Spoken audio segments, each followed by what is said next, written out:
And they even pretended to fight over this.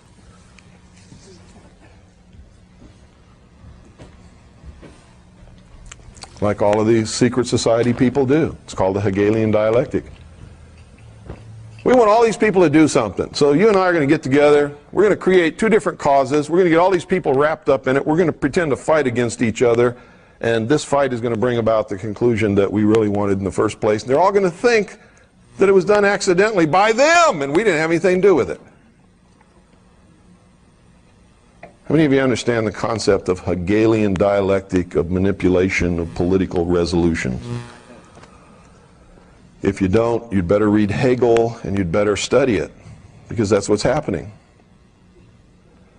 That's what the abortion issue is all about. Can government decide the abortion issue? Can you decide it with laws? If you could, everybody would obey the law, there wouldn't be any issue, would there? The Supreme Court has already made the law, haven't they? Thank you.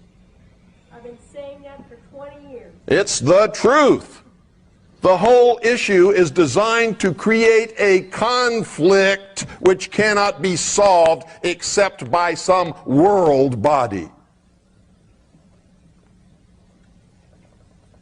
What do you think the ozone holes are about? How many of you understand the ozone holes? How many of you don't?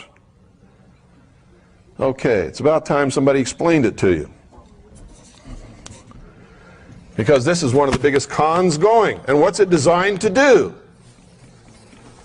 Create a conflict between people who need to pollute the atmosphere and people who don't want it polluted, to prevent the depletion of the ozone layer, so that we're all not fried by the sun's rays coming from the great Apollo up there riding across the sky in his chariot. And by the way, if you want confirmation of what I said about the Founding Fathers, if you really believe that they were Christian, go look at the city that they laid out from the air.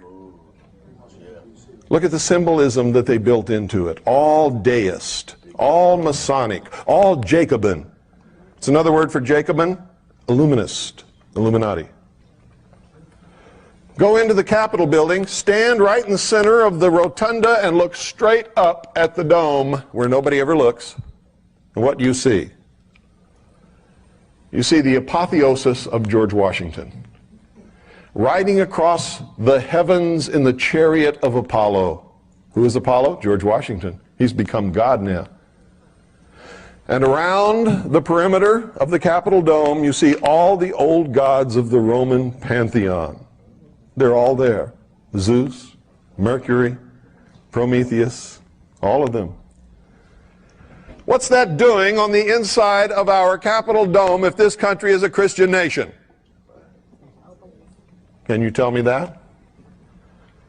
No. And you never will be able to in a million years unless you turn around and admit the truth. The truth is it never was intended to be. The people in government for many years have been Christian. Are they now? Most of the people in our government now are not Christian, and that's part of the problem today. They have no morals, no ethical standards of behavior, and therefore anything goes. They're a pack of pathetic, chronic liars, which is the sign of a socialist every single time. Socialism believes in what? The supremacy of the mind of man, not in God. Anytime man has supremacy over everything, everything becomes what? Subjective. If you're God, how can you do something wrong? And that's the whole problem with this crowd now. They don't have anybody to answer to. You see, whether you believe in God or not, the human race must have God. They must have a superior power to which they must answer.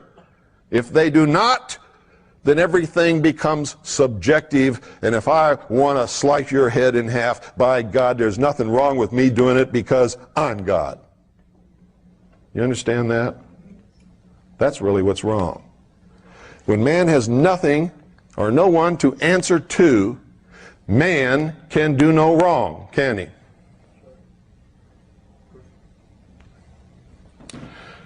Okay, here's the problem with the ozone hole thing. How many of you have noticed that every time they show a picture of an ozone hole, it's always over or near one of the poles? How many of you have noticed that? Every time. Because it has to be. It's the only place it occurs, and it's not really a hole at all. And it has nothing to do with what we do. It has nothing to do with CFCs or anything else that we do here on this earth, period. Because here's the truth of it. How many of you have also noticed that whenever that hole occurs, it occurs at that particular pole in the wintertime? Why is that? Well, the earth is tilted on its axis. So if this is the North Pole up here, we have the earth right here, and we have old Sol over here giving out his rays. What has to happen to form ozone, folks? Sunlight must interact with gases in the atmosphere. Which gas? Oxygen. When sunlight strikes oxygen in the atmosphere, it causes a chemical reaction which splits O2 into two single O's. So O2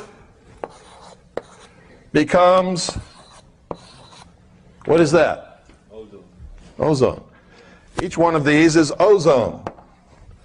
But what is it also?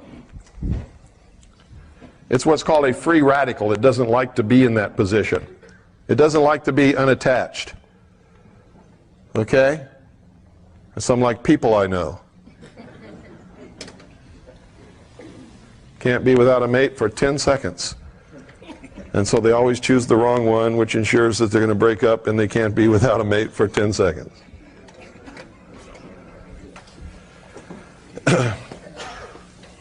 Believe it or not, most of us go through that little period. We think we have to be with somebody all the time. Not true. Okay. These, because they're free radicals, they don't like that state of being, don't last very long. As soon as they find something to latch onto that they can oxidize, they will. Or as soon as they can find another free radical of oxygen, they will form once again O2. Or if they can find another radical of oxygen and an atom of hydrogen, they will form water. They don't like being apart. So ozone doesn't exist very long after it's created anyway. It's in a constant state of creation and attaching itself to something else and disappearing. So ozone is in a constant state of flux, becoming and unbecoming all the time. And it's caused by the sun rays interacting with oxygen in the atmosphere. What do we call that layer? There is no such thing as an ozone layer. What is it called? Because what are these? These are ions. Ozone is an ion of oxygen. Okay? It's called the ionosphere. So why don't these freako-environmentalist liars call it what it is, the ionosphere? Because it would be the truth, and we can all prove that the ionosphere is not disappearing. It's where ionization of gases takes place due to interaction with the sun's rays. Energy from the sun. Everybody understand that? So instead they say, there's an ozone layer. Oh, really? Can you taste it? Can you touch it? Can you feel it? It's the ionosphere. And this whole thing is a hoax. Because here's what happens. As sun streams toward the earth, you can see down here at the South Pole where they're having summer, sun's rays are hitting all over the pole, aren't they? But up here, they're not hitting a portion of the pole. At the pole that is experiencing winter, what do they have there that's unusual about the rest of the earth? They have 6 months of darkness. There's 6 months when the sun's rays are not hitting that part of the earth or the earth's atmosphere. And so there is no interaction between the sun's rays and the oxygen in the atmosphere, and so what is absent? Ozone. Is it a depletion of ozone? No, it's just a place where the chemical reaction does not take place. It is absolutely perfectly normal. And when the Earth moves around to the other side of the sun, and the southern hemisphere is then experiencing winter because the sun is then over here, the hole jumps magically from the North Pole to the South Pole. And all of the CFCs that we are leaking and using on the face of this Earth have magically migrated to one spot over the pole where nobody's leaking anything and depletes all the ozone right there. You see, if this was really true, where would the holes be? Los Angeles, London, Tokyo, there's a biggie. Phoenix, right? Do you know that the state of Arizona is the only state in the whole 50 United States that knows this and has passed a law saying, screw you, we know there's no ozone holes, we'll use CFCs all we want, and we do.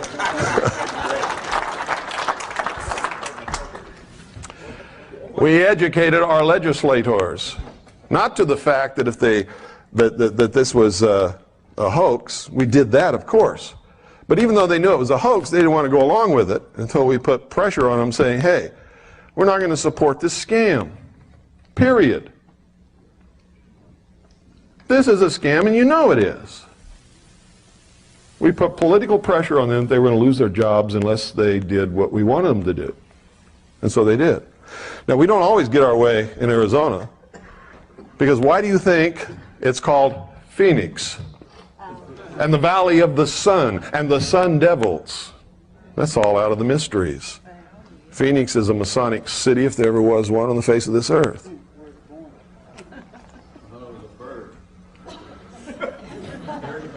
Nope. Phoenix is a symbol. Phoenix is the symbol of resurrection, death and resurrection. Phoenix is the bird that rose up out of the ashes. Yes, sir. So why the hoax? Why the hoax? What is the end result of the hoax? What do you have to solve this problem? World government control of the atmosphere. You see, they do it by stages. Give them the atmosphere. What do they want next? The biosphere, maybe? How many of you know about the biosphere? Do you know that the UN inspectors were just at Yellowstone National Park and determined that there has to be a buffer zone around the park? So the National Park Service is buying up private land and kicking people up off their land and closing roads to make this buffer zone, which will be absolutely off limits to any human habitation, occupation, or use forever, to protect the environment within the park. Do you know that this is just one little step toward seizing all of the wild lands, wildlife, natural resources, metals, and minerals up on the earth under the control of a one world government? Did you know that it's all been outlined in treaties for years? So why aren't you upset about it? What are you doing about it? What are you upset about it? I am. What are you doing about it? Silence. Keep electing Einstein and Boxer back in the office. Yeah. Who's? We invited the Chinese communists to come set up house. Yeah, but you see, these are all symptoms of things. It's the symptom that we're being controlled by some very, very smart manipulators who understand how to make us do their bidding, even though we may not want to. How many people are here? How many people should be here? Okay? How many people cares versus how many people don't care? And the degree of care is not whether they really care or not, it's whether they perceive that there's a problem, and that will tell you how effective the masters in control have been in brainwashing the population. They don't perceive that there's a problem. If they did, they would be here, wouldn't they?